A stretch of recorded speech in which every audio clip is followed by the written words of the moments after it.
আপনি কি কখনো ভেবে দেখেছেন ব্যক্তিগত গাড়ি বা ট্রাক ছেড়ে বড় নেতারা কেন বাসকে বেছে নিচ্ছেন? এর পেছনে কি কোনো কারণ রয়েছে? থাকলে কি সেই কারণ?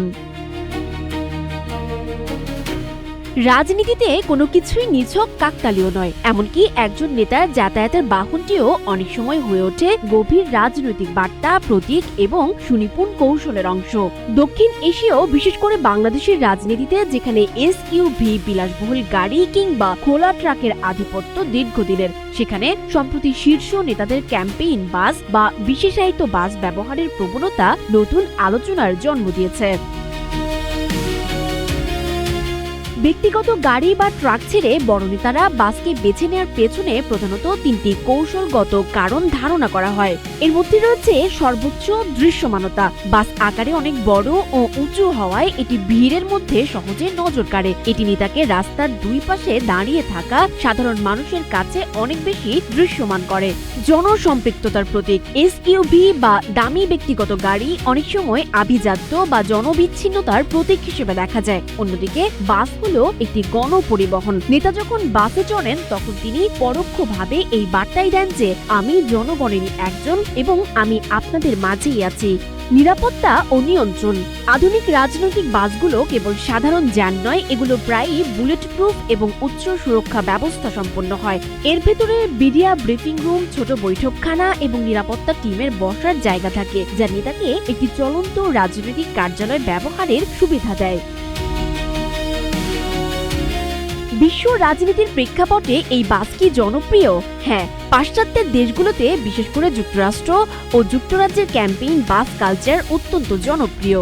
যুক্তরাজ্যের লেবার পার্টি দীর্ঘকাল ধরে এটি ব্যবহার করছে। 1997 সালে টনি ব্লেয়ারের নিউ লেবার নিউ ব্রিটেন লেখা লাল বাসটি ছিল ব্রিটিশ রাজনীতির এক আইকনিক প্রতীক।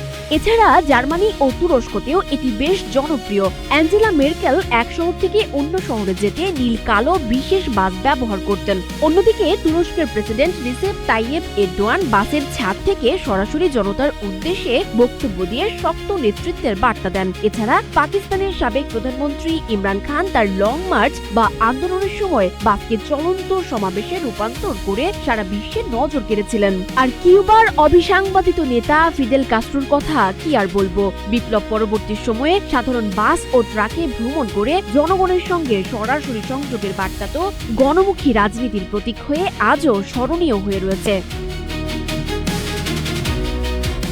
বাংলাদেশের রাজনৈতিক ইতিহাসে আন্দোলন বা প্রচারণার প্রধান বাহন বলতে খোলা ট্রাককেই বোঝানো হতো। নেতারা ট্রাকে দাঁড়িয়ে হাত নাড়া বা বক্তৃতা দেওয়াকেই ঐতিহ্য হিসেবে মেনে এসেছেন। এখানে বাস মূলত কর্মী বহনের কাজে ব্যবহৃত হতো। তবে সম্প্রতি 17 বছর পর দেশে ফিরে বিএনপির ভারপ্রাপ্ত চেয়ারম্যান তারেক রহমান ধারাবাহিকভাবে বাস ব্যবহার করে এই সংস্কৃতিতে নতুন মাত্রা যোগ করেছেন। বিমানবন্দর থেকে শুরু করে গণসংবর্ধনা, জাতীয় স্মৃতিসৌধ কিংবা হাসপাতালে অসুস্থ মাকে দেখতে যাওয়া, সব ক্ষেত্রেই একটি নির্দিষ্ট বাসের ব্যবহার দেখা যাচ্ছে।